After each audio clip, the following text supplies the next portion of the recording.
Surono Danu ini gila yang tidak boleh waras. Kedua, Surono Danu ini paling jahat di dunia. Tiganya, Surono Danu ini setengah manusia, setengah iblis. Pas. Itulah kata yang terlintas ketika pertama kali bertemu dengan peneliti pangan ini. Manusia paling jahat maksud Bapak apa? Ya, saya nyebarkan virus di mana-mana supaya orang itu punya sikap tentang kedaulatan pangan. Kita harus berdaulat. Menurut Anda pangan kita saat ini Tidak bagaimana? berdaulat dong. Kalau orang Jawa ngatakan tuh paring-paring kulot yang semboten saged ningal. Vietnam kirim beras ya ke Indonesia kan gitu kan. Ngemis kan. Bibit unggul temuan Surono seolah menjawab kebutuhan beras penduduk Indonesia yang jumlahnya semakin membengkak. Sementara, lahan pertanian semakin sempit, terhimpit pembangunan. Surono tak pernah memikirkan besarnya dana ketika meneliti. Di rumahnya, ia menghasilkan bibit unggul hanya berbekal sebuah alat, pingset. Penelitian itu pun tidak menyerap dana besar. Hanya sekedar untuk saya pada saat dia merokok, ngopi gitu aja. Saya berkeliling Sumatera bagian selatan, Lampung, Sumatera Selatan dan Bengkulu untuk mendapatkan benih-benih unggul lokal. 181 varietas unggul lokal dari umur 4,5 bulan sampai 9 bulan. Berapa lama itu Bapak kumpulkan? 1 tahun. Nah itu baru saya seleksi untuk mendapatkan bisa dijadikan pejantan dan bisa dijadikan betina. Dan kemudian akhirnya berapa lama yang Bapak butuhkan waktunya untuk akhirnya menghasilkan apa yang Bapak sebut? 8 tahun. Dan apakah yang Bapak pernah uji coba atau kembangkan itu hanya untuk varietas padi atau ada tanaman? Ada juga singkong, jagung, kedelai, kacang panjang, kacang tanah, semangka asli Indonesia ya, semua gen. Bukan ragu tapi pernah ngengkel, Mbak. Ngengkel? Ngengkel apa ya, Mbak? Pokoknya nggak percaya, sempat adu argumen. Selama ini yang kita pilih justru tanah kita di sini intinya kan karena terlalu banyak memakai pupuk-pupuk kimia sehingga tanah relatif tandus. Di tahun pertama saya belum percaya dengan pola yang dilakukan. Dari hasil singkong? Dari hasil singkong yang saya tanam juga lebih banyak buahnya. Dari satu pohon? Ya, dari per pohon. Kalau tadinya saya nanam paling banyak 25 ton, tapi sekarang kalau ngomong 40 ton ya bukan spesial. Udah biasa 40 ton.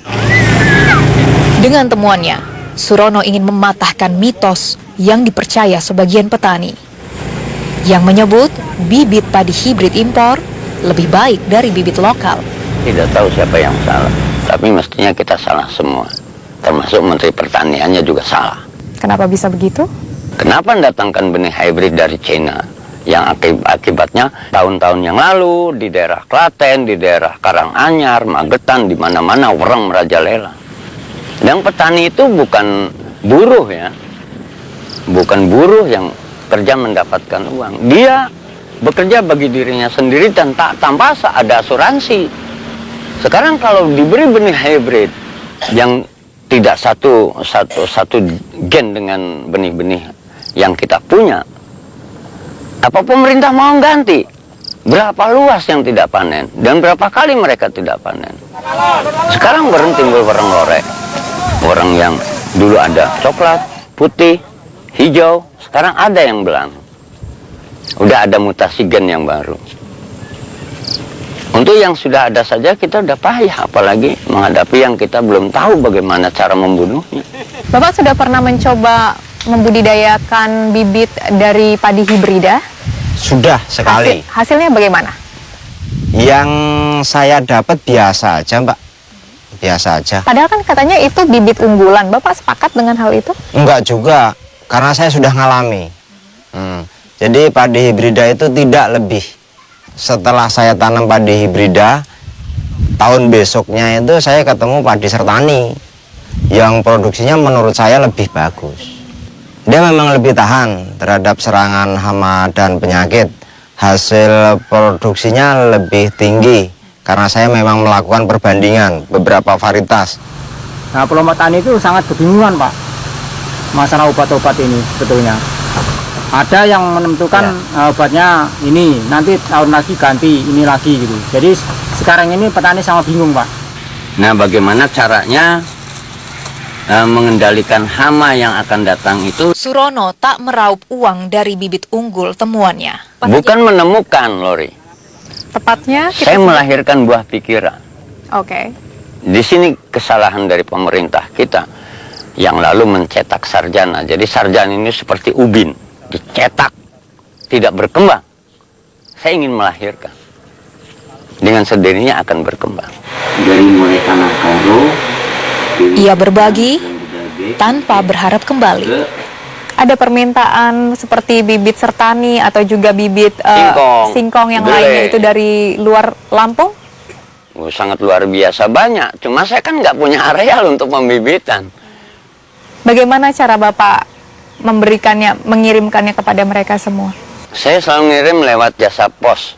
Terkecuali kalau memang mereka minta nanti ambil sendiri kan gitu ya. Dan Anda memberikan itu gratis? Saya memberikan gratis. Padi dari sertani dan bisa membayar Anda. Betul, itu dari negara luar. Banyak yang sudah tahu kok. Itu 1 gram 400 juta. Dia hanya minta 400 gram. Sedang 1 gram isinya hanya 33 butir. Anda menerima tawaran itu sekali, 2 kali? Berulang. Anda menolaknya karena Kalau pulang ke Indonesia kan menjajah Indonesia lagi. Nah, ini saya berikan untuk bangsa Indonesia. Jadi, siapa yang memodali setiap usaha Anda? tidak ada. Itu nggak gampang loh Pak untuk meneliti mulai dari tahun 82 sampai sekarang. Saya terlalu yakin Allah ini ada.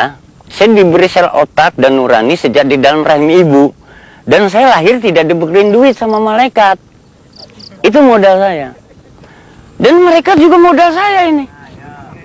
Modal. Dan saya merasa orang paling kaya di Indonesia.